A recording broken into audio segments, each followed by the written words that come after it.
తాత్విక ధోరణులను ఒక్క సంకలనంగా అచ్చువేసినవాడు, ఔపోసన పట్టినవాడు. పాశ్చాత్య దేశస్థుల, ప్రపంచంలో ఉన్న మేధావుల మన్ననలు అందుకున్నవాడు. ఒక రోజున ఇంగ్లాండ్ దేశంలో ఈస్టర్ రోజున ఓ చర్చ్కి చీఫ్ గెస్ట్గా వెళ్ళాడు. ఆయన పిలిచారు. మన భారతీయ మేధావులే ఒప్పుకున్నారు ఈ విషయాన్ని. ఎవరో కాదు, డాక్టర్ సర్వేపల్లి రాధాకృష్ణన్. మన భారతదేశంలో పుట్టిన మేధావుల్లో అగ్రగణ్యుడిగా చెప్పుకుంటున్నవాడు ఆయన ఒకడు. రాజనీతిజ్ఞుడు. మన భారతదేశ 2వ రాష్ట్రపతిగా, మొదటి ఉపరాష్ట్రపతిగా పనిచేశారు. భారతదేశంలో ఉన్నటువంటి హైందవ తత్వంలో ఉన్నటువంటి అనేకమైనటువంటి మత ధోరణులను, తాత్విక ధోరణులను ఒక్క సంకలనంగా అచ్చువేసినవాడు, ఔపోసన పట్టినవాడు. పాశ్చాత్య దేశస్థుల, ప్రపంచంలో ఉన్న మేధావుల మన్ననలు అందుకున్నవాడు. ఒక రోజున ఇంగ్లాండ్ దేశంలో ఈస్టర్ రోజున ఓ చర్చ్కి చీఫ్ గెస్ట్గా వెళ్ళాడు. ఆయన పిలిచారు. ఆయన చర్చ్లో నిలబడి మాట్లాడుతూ ఆయన ఒక మాట అన్నాడు, అబ్బురపరిచే మాట. You Christians, you have a unique privilege. Go and tell it to the world that your lord is risen. క్రైస్తవులారా, మీకొక్కలకే ఈ భాగ్యం ఉంది. వెళ్ళి ప్రపంచానికి ఈ సత్యాన్ని చాటింపు వేయండి. ఏమిటా సత్యం? మీ ప్రభు మరణాన్ని గెలిచి లేచాడు. అందుకే అంటాడు Sarvepalli Radhakrishnan, all the religious gurus are only reformers, but Jesus Christ is the only regenerator. మిగిలిన మత గురువులు, గొప్పవాళ్ళు, మహానుభావులందరినీ చూస్తే వాళ్ళు సంఘాన్ని సంస్కరించడానికి, సమాజాన్ని సంస్కరించడానికి, బయట మాత్రమే మార్పులు తేవడానికి ప్రయత్నం చేశారు. కానీ యేసు అన్నటువంటి ఈయన ఆంతర్యంలో మార్పు తీసుకొస్తాడు. నిన్ను ఆంతర్యంలో కొత్తగా మళ్ళీ తిరిగి జన్మించడానికి, పునర్జన్మకు ఈయన కారణభూతుడు అవుతాడు. Is a regenerator. ఈయన కాక ఇంకెవరు దేవుడు? రెండవది, క్యారెక్టర్లో గొప్పవాడని నిరూపించుకోవాలి. డిస్ట్రిక్ట్ కోర్టులో ఓ జడ్జి గారు, ఈ నేరస్తుడి సంగతి నాకు తెలియదు, ఇతనికి అనవసరంగా శిక్ష విధించాను, ఇందులో నాకు ఎటువంటి భాగస్వామ్యం లేదు, నేను నిర్దోషిని, అమ్మో నన్నే అనకండి అని భయపడి నీళ్లలో చేతులు కడుక్కున్నటువంటి సందర్భం ఒకటి చూపించగలరా? ఒక న్యాయమూర్తి. రోమా సామ్రాజ్యం అంటే ప్రపంచాన్ని గడగడలాడించిన సామ్రాజ్యం. ఆనాటి సామెత ఏమిటంటే all roads lead to Rome. దాని అర్థం ఏమిటంటే ప్రపంచంలో నువ్వు ఏ ప్రాంతం తీసుకున్నా, ఏ దేశం తీసుకున్నా, ప్రతి రహదారి రోమ్ నగరానికి దారి తీస్తుంది. నిజంగా దారి తీస్తుందని కాదు, దాని అర్థం ఏంటంటే ప్రపంచం అంతటినీ తన గుప్పెట్లో పెట్టుకుంది రోమ్ సామ్రాజ్యం అని దాని అర్థం. అన్నిటికీ క్యాపిటల్ అదే అని అర్థం. అటువంటి రోమా సామ్రాజ్యానికి ప్రతినిధిగా ఉన్నటువంటి పిలాతు అన్నటువంటి ఈ న్యాయమూర్తి యేసుక్రీస్తు వారికి మరణశిక్ష విధిస్తూ, శిలువ శిక్ష వేస్తూ, నాకు తెలియదు, ఇందులో నన్ను ఇన్వాల్వ్ చేయకండి అని చేతులు కడుక్కున్నాడు భయంతో. అలాంటి క్యారెక్టర్ ఎక్కడైనా చూపించగలరా మీరు? ఓ నేరస్తుని చూసి జడ్జి వణికిపోయిన పరిస్థితి ప్రపంచంలో ఎక్కడైనా జరుగుతుందా ఈ విడ్డూరం? ఆనాడే ఆయన మీద చేసిన నేరారోపణలు నిలబడలేదు. సిలువ వేశాడు ఆయన్ని. డీజీపీ, ఒక డీజీపీ నుంచున్నాడు అక్కడ, రోమా సేనాధిపతి. ఆయన సిలువలో చనిపోవడం, ఆయనను చూసిన తర్వాత ఈయన నిజముగా దేవుని కుమారుడు అంటున్నాడు పోలీస్ ఆయన. ఎప్పుడైనా విన్నారా ఇలాగా? ఓ నేరస్తుడిని చూసి ఓ డీజీపీ వారు నేరస్తుడు కాదని చెప్పడం కాదు, మహానుభావుడని చెప్పడం కాదు, మహాత్ముడని చెప్పడం కాదు, ఈయన నిజముగా దేవుని కుమారుడు, దేవుడు అని చెప్పడం. నేరస్తుడిని చూసి తప్పు పట్టలేని క్యారెక్టర్ యేసుక్రీస్తు వారి క్యారెక్టర్.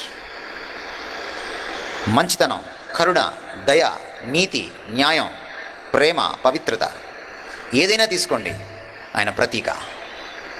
1885 బాంబే ప్రెసిడెన్సీ. అప్పుడు భారతదేశాన్ని 4 ప్రెసిడెన్సీలుగా విభజించి బ్రిటిష్ ప్రభుత్వం పరిపాలన చేస్తున్న రోజులవి.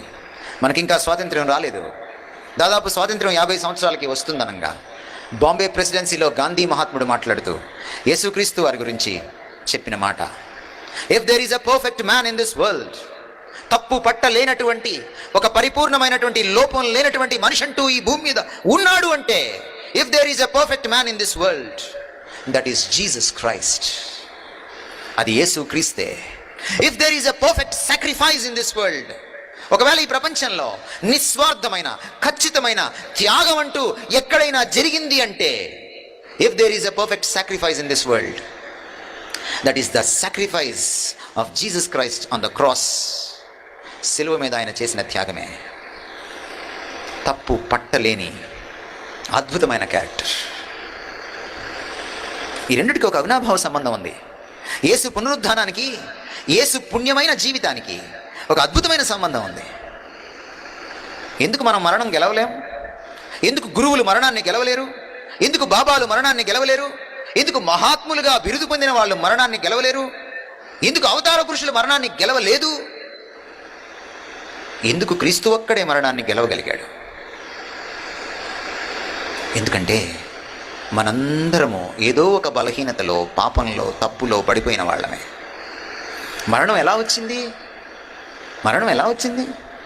దివ్య గ్రంథమైన బైబిల్ చెప్తోంది, పాపం వల్ల వచ్చింది మరణం, పాపం వలన వచ్చు జీతము మరణం. అందుకనే మనం మరణాన్ని గెలవలేకపోతున్నాం. అసతోమా సద్గమయ, తమసోమా జ్యోతిర్గమయ, మృత్యోర్మా అమృతంగమయ. అసత్యంలో కొట్టుమిట్టాడుతున్నాను, సత్యమేంటో తెలియదు, సత్యంలోకి నడిపించు. అంధకారంలో కొట్టుమిట్టాడుతున్నాను, అజ్ఞానంలో కొట్టుమిట్టాడుతున్నాను, నాకు విజ్ఞానపు వెలుగుల్లోకి నన్ను నడిపించు. మృత్యువుతో పోరాడుతున్నాను, గెలవలేకపోతున్నాను. అమృతతుల్యమైన మృత్యువు లేని జీవితాన్ని నాకు ప్రసాదించు. అప్పుడే నాకు శాంతి, శాంతి, శాంతి. మనందరం ఎవరైనా పోతే ఆత్మశాంతి కలుగుగాక అంటాం. ఈ 3 ప్రశ్నలకి జవాబు లేకుండా ఆత్మకు శాంతి ఎక్కడ కలుగుతుంది? సత్యం ఆత్మ తెలుసుకోవాలి, జ్ఞానం ఆత్మను సంపాదించుకోవాలి, మరణాన్ని గెలవాలి, మరణం లేని జీవితాన్ని ఆస్వాదించాలి. అప్పుడే ఆత్మకు శాంతి కలుగుతుంది. ఇదే మన పూర్వీకుల ప్రార్థన. ఇదిగో ఆయనలో జవాబు. ఆయన పాపరహితుడు కాబట్టే మరణం గెలవగలిగాడు. ఆయన మరణం గెలిచాడు అన్నది, మళ్ళీ చెప్తున్నాను, మూఢనమ్మకం కాదు. 1930sలోనే ఒక నాస్తికుడు బయలుదేరాడు ఇంగ్లాండ్ దేశంలో. గొప్ప జర్నలిస్టు, న్యాయశాస్త్రాన్ని అభ్యసించినవాడు, ఇన్వెస్టిగేషన్లో దిట్ట. చాలామంది లాయర్స్కి ఆద్యుడు లాంటివాడు, మాదిరి లాంటివాడు, ఒక ఇన్స్పిరేషన్. Frank Morrison. ఆయనకు ఒక రోజున ఓ ఆలోచన తట్టింది. ఎందుకంటే ఆయనకి చికాకు వచ్చింది క్రైస్తవుల్ని చూసి చూసి. క్రైస్తవులు మాటి మాటికి వాళ్ళ దేవుడు లేచాడు, లేచాడు, లేచాడు అని చెప్తుంటే, మరణం గెలిచాడని చెప్తుంటే, ఇది ఎంత అసంబద్ధమైన మాట, ఇది ఎంత అసాధ్యమైన మాట. దేవుడు రావడం ఏంటి, మానవుడు అవ్వడం ఏంటి, చావడం ఏమిటి, మళ్ళీ గెలవడం ఏంటి మరణాన్ని? అసలు యేసుక్రీస్తు అనే ఈ మనిషి మరణం గెలవలేదని నిరూపించేస్తే గొడవ వదిలిపోతుంది. ఇంకెప్పుడు వీళ్ళు మరణం గెలిచాడని చెప్పరు. అసలు క్రైస్తవమే అంతరించిపోతుంది. ఈయన దేవుడు కాదని తేలిపోతుందని పరిశోధన ఆరంభించాడు. దశాబ్దాలు పరిశోధన చేశాడు. నాస్తికుడు, క్రైస్తవుడు కాదు. బైబిల్ని నమ్మనివాడు, క్రీస్తుని నమ్మనివాడు. ఎలాగైనా క్రీస్తు మరణం గెలవలేదని నిరూపించాలని పూనుకున్నాడు. పరిశోధన చేసి సాక్ష్యాధారాలని ఒకచోట పేర్చి కంక్లూజన్ రాస్తే మరణం గెలిచాడనే కంక్లూజన్ వస్తుంది. అయ్యో ఇలా జరిగింది ఏంటని మళ్ళీ మొదలుపెట్టి మళ్ళీ సాక్ష్యాలన్నీ కూర్చుకొని ఓ చోట పేర్చుకొని మళ్ళీ ఆయన కంక్లూజన్ రాస్తే మరణం గెలిచాడనే వస్తుంది. అలా మాటి మాటికి చేసి ఇక కన్విన్స్ అయిపోయాడు. అయ్యో నేను అనుకున్నది జరగలేదే, అయినా నేను నిజాయితీగా ఉండాలి, ప్రపంచానికి ఈ విషయాన్ని తెలియచేయాలి అని పుస్తకం రాశాడు.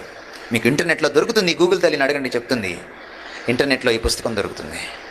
Who moved the stone, who moved the stone. ఎవరు ఆ సమాధి రాయిని, యేసుక్రీస్తు వారి సమాధి రాయిని తొలగించారు, దొర్లించారు అని పుస్తకం రాశాడు.